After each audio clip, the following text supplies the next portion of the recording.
तो सबसे पहले हमारे दर्शकों को एक वीडियो दिखाते हैं।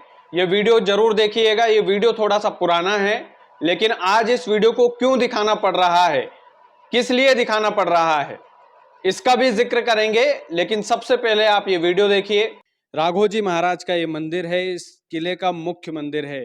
राघवगढ़ का ये किला है और राघवजी महाराज का ये जो मंदिर है, इसी के नाम पर, इसी मंदिर के नाम पर, राघवजी महाराज के नाम पर ही जो है राघवगढ़ का नाम रखा गया है।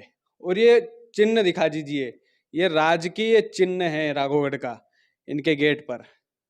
जो लोग दिग्विजय सिंह को बोलते हैं कि हम उनके किले पर भगवा लहरा देंगे, वो हिंदू विरोधी है। तो जब से राघवगढ़ बना है, जब से ये किला बना है, अनेक सालों से उनके इस किले के बीच में जो मुख्य मंदिर है राघव जी का, उस पे भगवा लहरा रहा है। आप देख लीजिएगा। तो ऑलरेडी उनके किले पर भगवा लहरा रहा है, तो जो लोग बोलते हैं कि हम उनके किले पर भगवा लहराएंगे, ये करेंगे, वो करेंगे, तो ये कहाँ तक ठीक है। तो ये वीडियो दिग्विजय सिंह के किले का था, राघोजी का मंदिर में उसमें दिखा रहा था। ये वीडियो चुनाव का समय का है, जब दिग्विजय सिंह लोकसभा क्षेत्र का चुनाव राजगढ़ जिले से लड़े थे, तब का ये वीडियो है। लेकिन आज इस वीडियो को दिखाने की आवश्यकता क्यों पड़ी, आपके मन में सवाल उठ रहा होगा। आज रामनवमी का दिन है और रामनवमी के दिन दिग्विजय सिंह पर भाजपा के एक विधायक ने सवाल उठाए हैं। सवाल उठाए हैं कि वो कितने राम भक्त हैं। सवाल उठाए हैं ये कि दिग्विजय सिंह से रामेश्वर शर्मा नाम के एक विधायक है भारतीय जनता पार्टी के, उन्होंने दिग्विजय सिंह से बकायदा सवाल पूछे हैं कि जिनमें राम का चरित्र नहीं है वो राम की बात कैसे कर रहे हैं। कहने का मतलब उनका यही था।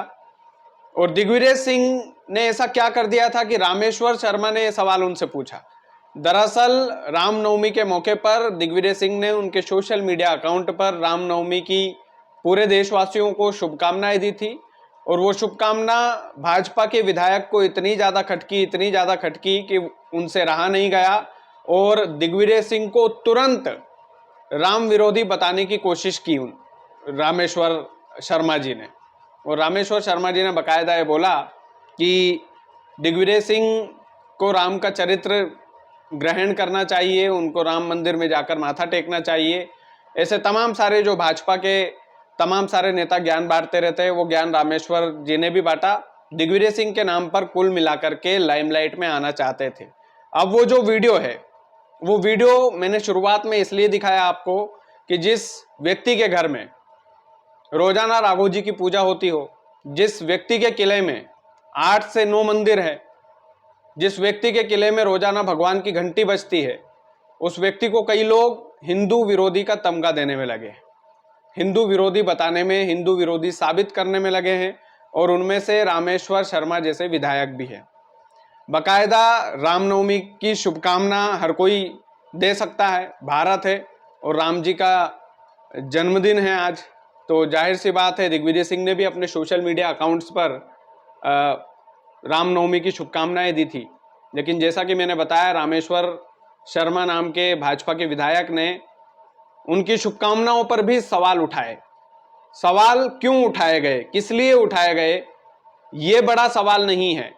ये बड़ा सवाल है कि आप किससे सवाल पूछ रहे हैं, किसको आप राम विरोधी बताना चाहते हैं। उस व्यक्ति को, जिस व्यक्ति के किले में राघव जी का मंदिर है, उस मंदिर पर भगवा लहरा रहा है, उस व्यक्ति को आप राम विरोधी बताना चाहते हैं।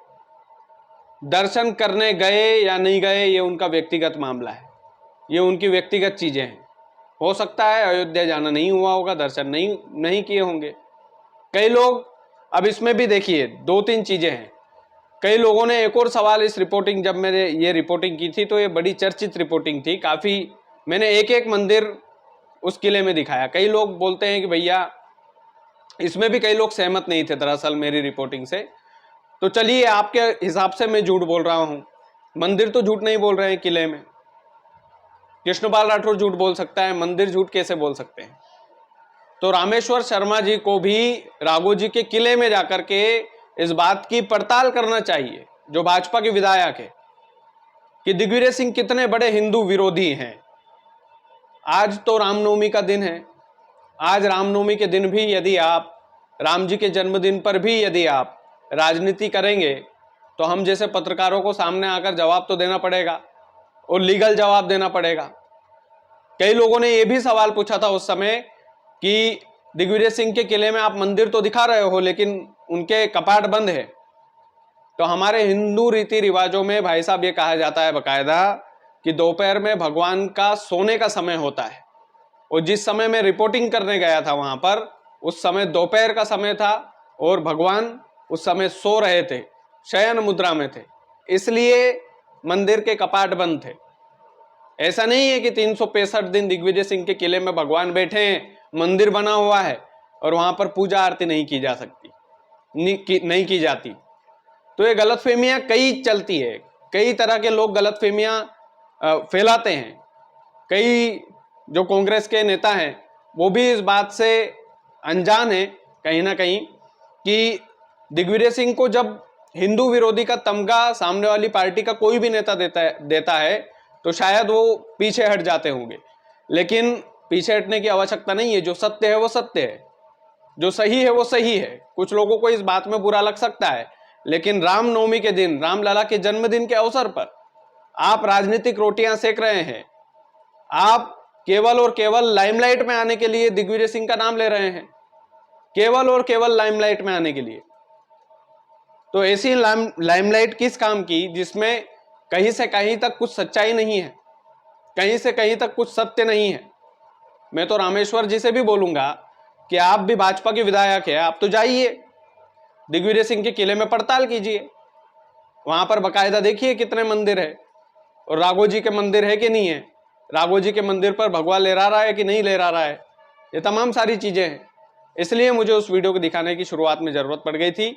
बाकी ये राजनीति है, इस राजनीति में काफी सारी चीजें चलती है और ये सालों की परंपरा है कि जब भी रामनवमी का दिन आता है, जब भी भगवान राम का जन्मदिन आता है तो दिग्विजय सिंह को कई सारे नेता घेरने में लग जाते हैं, दिग्विजय सिंह पर कई सारे लोग सवाल उठाने लग जाते हैं, दिग्विजय सिंह पर कई लोग क्वेश्चन मार्क लगाते हैं। चुनाव का जब समय आता है तो उन पर हिंदू विरोधी का तमगा लगाने लगते हैं। लेकिन असलियत यह है कि असलियत से परे होकर, हाँ, उनकी कुछ राजनीतिक बयानबाजी जो है उनके लिए काफी बार नुकसानदायक हुई है, इसमें कोई दो राय नहीं है। सार्वजनिक मंचों से कई बार वो हिंदू धर्म के बारे में कुछ ऐसी बातें बोल जाते हैं जो उन्हें बोलना नहीं चाहिए, इसमें भी सच्चाई है। और उसका नुकसान समझिए आप कि उसका नुकसान वो तो उठाते ही है, पार्टी भी उठाती है।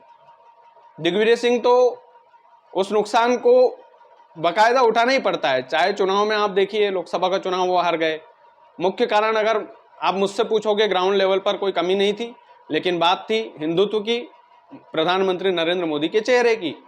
लेकिन आज रामनवमी के अवसर पर दिग्विजय सिंह के नाम पर राजनीति हुई तो मुझे थोड़ा सा लगा कि जरूर इस बात को उठाना चाहिए, जनता को दिखाना चाहिए कि भैया जिस दिग्विजय सिंह को आप राम विरोधी बोलने में लगे हो, जिस दिग्विजय सिंह को आप हिंदू विरोधी का तमगा देने में लगे हो, उसके किले में कभी जाकर देखना कितने मंदिर है, कितने पुजारी काम करते हैं और कितनी आरतियां होती है एक दिन में। एक दिन समय निकाल कर जाना तो सही, आपको खुद को पता चल जाएगा। बाकी इस वीडियो के अंत में बस एक ही बात कहना चाहूंगा, राजनीति से इसका कोई लेना देना नहीं था, इसका बस सच्चाई से लेना देना है कि जो सही है उस सत्यता की जड़ तक जाइए, सत्य बोलने की हिम्मत रखिए। और सत्य बोलने की हिम्मत तभी आती है जब आपके पास कुछ प्रूफ होता है। मैं यहाँ प्रूफ देने, दिग्विजय सिंह की वकालत करने नहीं आया हूँ इस वीडियो में, इस बात का भी पूरा ध्यान रखिएगा। लेकिन चूंकि रामलला के जन्मदिन पर भी राजनीति की जा रही थी भाजपा के नेताओं के द्वारा, तो मुझसे तो रहा नहीं गया भाई। मैंने सोचा कि एक वीडियो बनाकर जरूर डालना चाहिए। बाकी आप वीडियो को ज़्यादा से ज़्यादा शेयर कीजिएगा। चैनल यदि आपने सब्सक्राइब नहीं किया है तो प्लीज़ कर लीजिएगा। बहुत बहुत धन्यवाद।